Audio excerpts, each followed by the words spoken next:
Great. We have with us today Dennis Tostenson. This guy's been around forever. He's got connections to Glenville. I mean, like, he's a universal Freeborn County person. And so, may I call you Denny? Yeah, please. Right? Please. Okay, thank you. I understand you were born at an early age, but I don't want to go there. I just want to say your father was an employee at Wilson and Company back in the early days. Sharpest knife in the whole plant. Sharpest knife. And And quite proud of that. Yep. And I believe that there was a book written by Sherry Register, Packing House Daughter, but you are the actual Packing House son, but you haven't been recognized. So tell us about your life in Albert Lea as a Packing House son. Oh, geez. Well, I just remember my dad standing on a wooden bench, sticking the knife in the throat of every pig that went by, like 250 an hour. He cut the heads off. He called it, he was dropping heads. And it's quite scientific. Very, yeah. And nothing is wasted on the hog, I found out. That the person down the line would cut the meat inside the head, and oh my God. And then I got hired at Wilson's, and then I saw what he did because I was at the hog kill. And I understood why he fell asleep in the lazy boy every night after supper.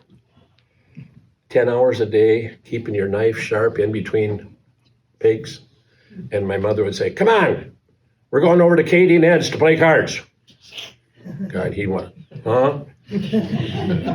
every night was like that. She had him on the go. Yeah. And every Friday and Saturday night, they were at the Eagles or the Moose. Waltz and polka, drinking beer. How could they get all that energy? I have no idea. I think back and wonder myself. Now, what was the culture like if you're a Packing House kid? How did you feel in the community? You probably remember Sherry's book. Did you feel like you're just a regular person, or did you feel like there was a social? Oh, no, it just totally regular, because there's so many employees that worked at the packing plant, like every other kid. Their dad was at Wilson's. Yeah. Well, then, now, you went through the Albert Lea public school system, and would you say that you were one of the scholars that was produced? No. How would you describe yourself? I've always put fun in place of work. My mother instilled that in me. Put off work, and ask my wife, she says I'm still doing it today. Leave the work till later. Do the fun things first. Well, good. Not really. No. It got me in trouble sometimes. It did. Well, yeah. Well, yeah. Now, you were an athlete in Albert Lea High School. Right. Yeah. And what sports did you get involved in? Basketball and baseball. Yeah. Later coached them at Albert Lea High School. But we're getting ahead of ourselves. Okay. Now, in basketball, you were a guard or a forward? Guard. What would you say? Guard. Yeah. One of the things, every school has a history. There's a story to be told. And as I recall, you were a member of the basketball team of 1962. Uh-huh. Would you set the table for us and tell us who was on that team? And, these guys were good. Tell me about that. Well, that's probably the best Albert Lea basketball team to come in years and years. We were Big Nine champions, losing one game to a Big Nine opponent, 39-38 to Mankato West. No, just Mankato at the time, only high school. We lost a game to Calumet Sutherland. Now, if anybody knows where that is, good luck. It was a little dinky powerhouse down in southwest Iowa. And we got beat by 2 points. And their tallest kid was 6 feet, and we had 6'4", 6'3", 6'3". I mean, we were big. And that was big. But they ran us off the floor. Yeah. And we got beat by Richfield up there, and then the Mankato. So we lost 3 games going into the infamous game you're speaking of, probably, Lyle, Minnesota. Your team was ranked. Go second in the state. Yeah. Brainerd was number 1, and they had their best player was Bill Lauman, who later became an art teacher and a B squad basketball coach at Albert Lea High School. Maybe some of you remember Bill Lauman. He and Brainerd got upset the same night we got upset by a little town called, or high school, Crosby Ironton. So number one, number two, no state tournament for those two. So tell me about the game that night. Where were you? On the bench, where I should have been. And that's the problem. Well, no. No. I don't know why. I played in every game. I was the first guard off the bench to go in for Dave Boyum or John Goodmanson. But that night, both of them played every minute of the game. Maybe he thought that I would be too scared to get in a pressure game like that and I'd be peeing down my pant leg or something. Was there any possibility of that? Probably. I think he had good reason. Yeah. No, but we only played 6 guys that night. And we got beat 47-46 on a last second shot. Oh, man. I can picture it today. We had the top 2 scorers in the Big 9 Conference, Claire Flayton and Lowell Severson, 17.3, 17.1 per game. I mean, we were good. And Gary Jacobson, 13.8, John Goodmanson, 12.6. All 4, all Big 9. But that night, so the game goes back and forth, nobody can get a big lead. They fouled, we're behind by 1, Claire Flayton gets fouled. Now the screaming Austin Ovie Burbage gym is packed. And then they got the auditorium out there at the end of the court. And people were sitting in the auditorium out there. That had to be the worst seat in the whole wide world, especially when the ball's at the other end of the gymnasium. But it was so loud, and Claire Flayton somehow went to the free throw line and made both ends of the free throws to put us up by 1. And everybody's going, oh, I think that did it. They had a guard by the name of Albin Slindy, brought the ball down court for Lyle. And he was infamous at the time because he was a father. Already? A senior in high school. And everybody's wondering, should he be playing the game of basketball? Should he be eligible to play? I don't know about that. Well, obviously we have nothing to say about it. Who cares? But that's beside the point. They can't find anybody open to pass the ball to. And the clock is ticking. Finally, Albin Slindy finds a guy by the name of Tom Nelson in the very far right corner of the gym. Has to be the worst shot in basketball. He shoots the ball. The ball's in the air at the height of its arc. The buzzer goes off, signifying the end of the game. However, it had left his hands. The ball comes down and hits the rim. And we're going, oh, God, thank God. We thought it was over. We win. No, it bounced straight up in the air then, 10 feet, came down and went through. And we looked at each other and go, well, our season's over. We're done. We're going home. There will be no game 2 or 3. And of course, how many times have we relived that since? Oh, God. What was the atmosphere in the locker room following that? Crying. Yeah. Big boys crying.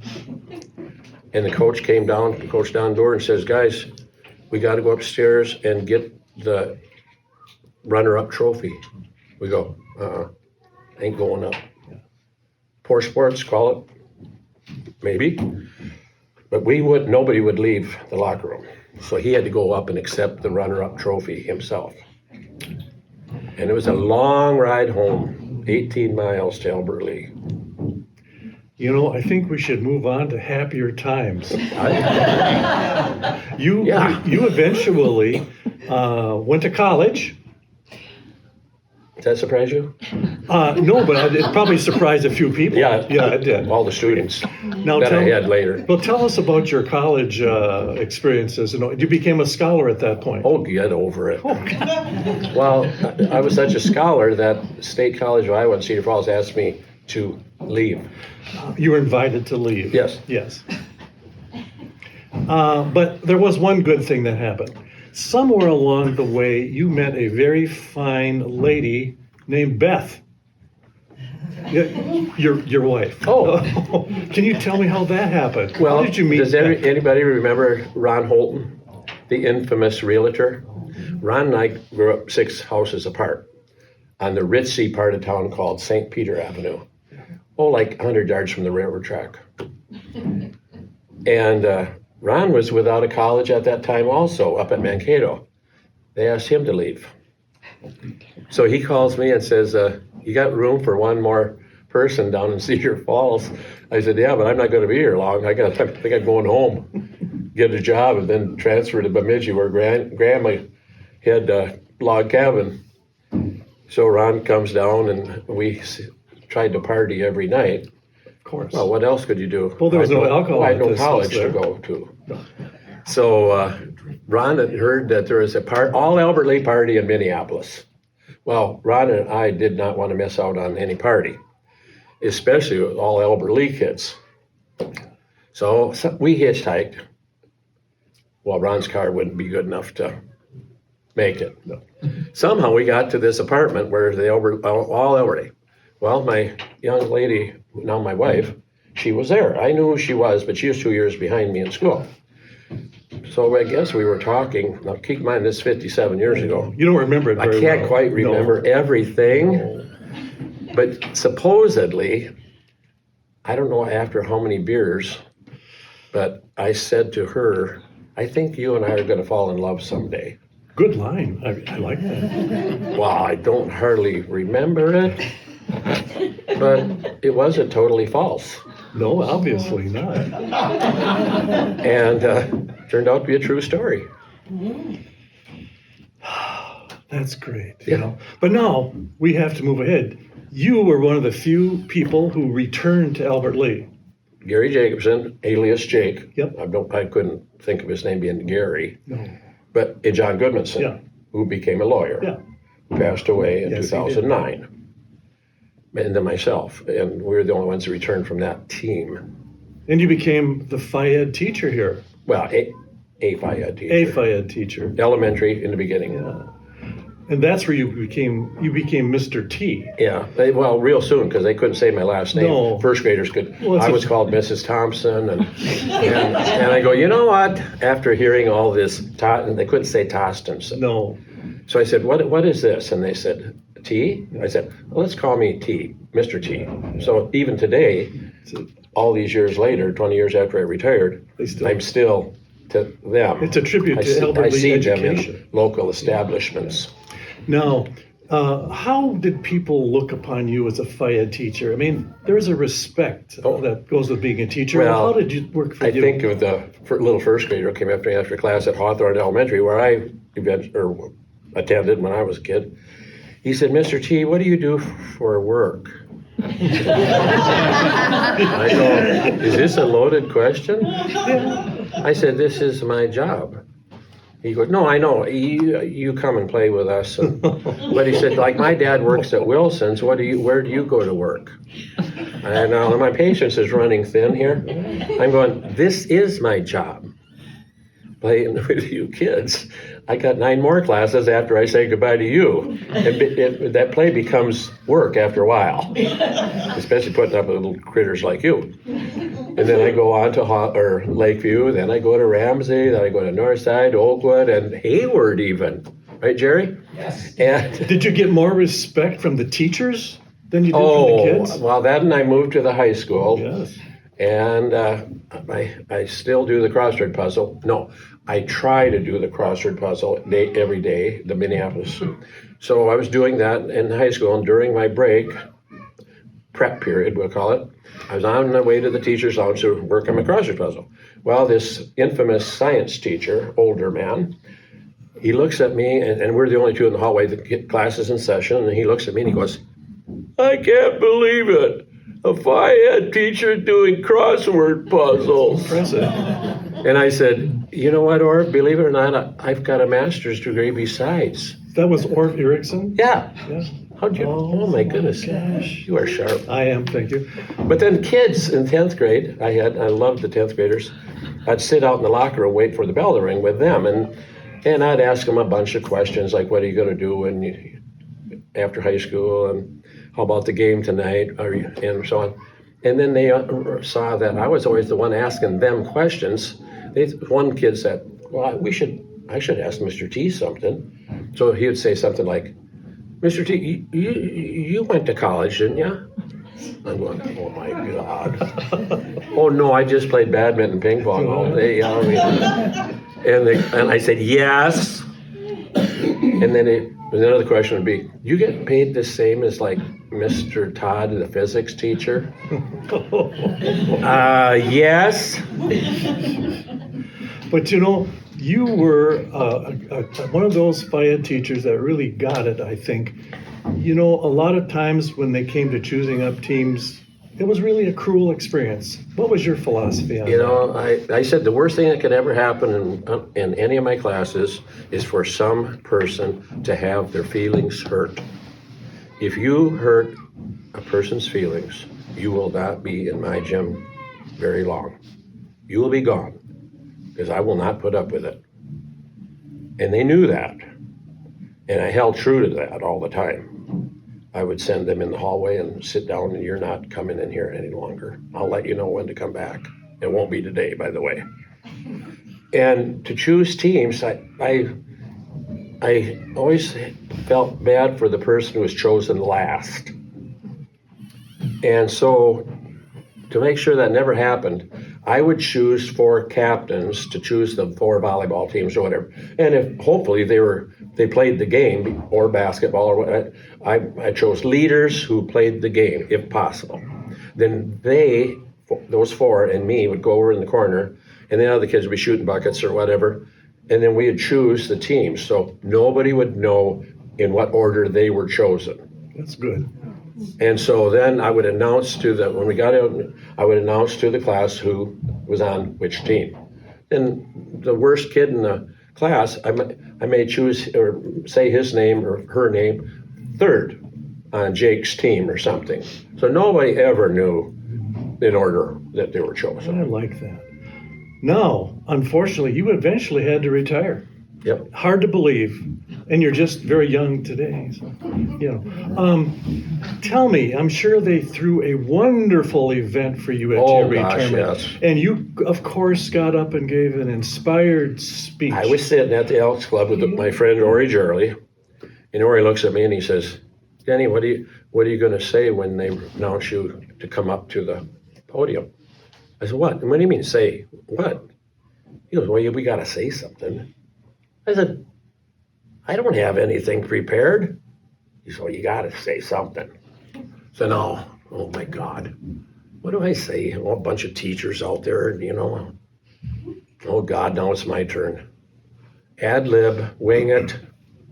So getting back to can't get any respect from my fellow teachers or the students. I said, well, a lot of you people, you real teachers out there, don't realize how much guilt I had to go through all these years. Of course, this was tongue-in-cheek bullshit. And the guilt that I had to live with being a FIED teacher. When I had to go out in the parking lot at 3:30 every day and look at you people with books, tests, quiz, essays under your arms to work on that night, I didn't have anything. And I got paid the same as all of you. I said, that wore on me. And they go, yeah, and they're sitting there going, this guy, he's full of it. Of course, I didn't have any guilt at all. No. And they knew that. Yes. But I had to have fun with it. You did. And so that was my closing shot at being a teacher. And this is a closing shot. Let's have a hand for Dennis Tostenson.